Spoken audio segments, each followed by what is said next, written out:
Everyone, বেশ কয়েকদিন আগে আমি একটা ড্রেস অর্ডার করেছিলাম অলরেডি, যেটা তোমরা দেখে নিয়েছো আর অনেক ভালোবাসা দিয়েছো। অ্যাকচুয়ালি এটা স্কার্ট আর ফুল স্লিভস টপ। এটা আমি ননদের বার্থডে উপলক্ষে ওকে গিফট করার জন্য অর্ডার করেছিলাম। তোমাদের সঙ্গে জাস্ট এই রিভিউটা শেয়ার করব বলে ড্রেসটা আমি নিজে পরে নিয়েছি। নেকে এরকম ডিজাইন আর ফুল স্লিভস ভীষণ কমফোর্টেবল আর খুব রিজনেবল প্রাইসেও পেয়ে গিয়েছিলাম।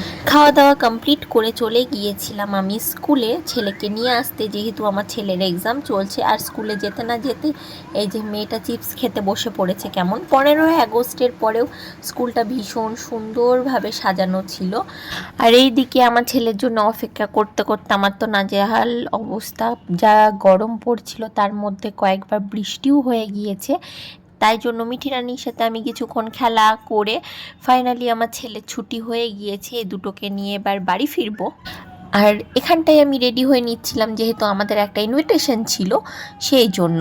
ওইদিকে আমি মেয়েকে ছেলেকে রেডি করে দিয়েছি আর ভেবেছিলাম মেয়ে কানেরগুলো পরবো, কিন্তু দুঃখের বিষয় আমার মেয়ে টানাটানি করতে করতে সেটা ভেঙে দিয়েছে। ওইদিকে আরাধ্যাও রেডি হয়ে গিয়েছে, সৈকতও রেডি হয়ে গিয়েছে। এরপর আমরা 5 জনে মিলে বেরিয়ে পড়লাম। আর ইনভিটেশনটা ছিল বার্থডে পার্টির। ভীষণ সুন্দর ডেকোরেশন করেছে চারদিকটা, দেখতে খুব ভালো লাগছিল। খুব ভালো ভালো ছবি তোলার থিম ছিল।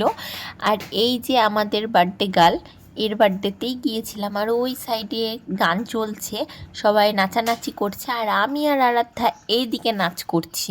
আর আমার ছেলে আমাদের দুইজনের কীর্তি দেখে কেমন হাসছে।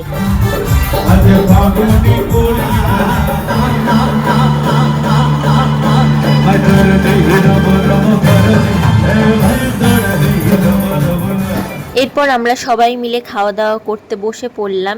আর এই যে মিঠি রানী সেই দিনকে আলাদা সিট পায়নি, সেই জন্য ওর ভীষণ দুঃখ রাগ বলতে পারো। একবার এদিক ওদিক ছটপট করে বেড়াচ্ছে। একে নিয়ে খেতে বসা মানে যুদ্ধ করা, দুটোই একই ব্যাপার। আমি তো ওকে কোলে নিয়ে কোনো মতেই খেতে পাচ্ছিলাম না, একবার এদিক একবার ওই দিক করছিলাম। আর ওর ফেভারিট জিনিস পেয়ে গিয়েছে আইসক্রিম, একটু একটু করে খাচ্ছে, কাউকে দিবে না মেয়েটা। আর আমার ছেলে যেহেতু কোনো দিন পান খায়নি, সেই জন্য ও একটু পান টেস্ট করে দেখলো।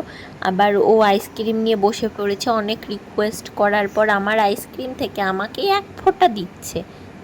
এরপর ওখান থেকে বেরিয়ে চলে আসলাম। তারপর কয়েকটা ছবি ভিডিও নিয়ে গাড়ির মধ্যে মিঠি রানীর অবস্থা তোমরাই দেখো, গোটা জামা হাত আইসক্রিমে এরকম মাখামাখি করে ফেলেছে।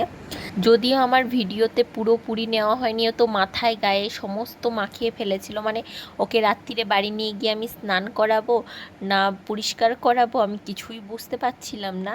যাই হোক, আজকের এই ভিডিওটা তোমাদের কেমন লাগলো আমাকে অবশ্যই জানাবে। দেখাবে নেক্সট আরও একটা ভিডিওতে।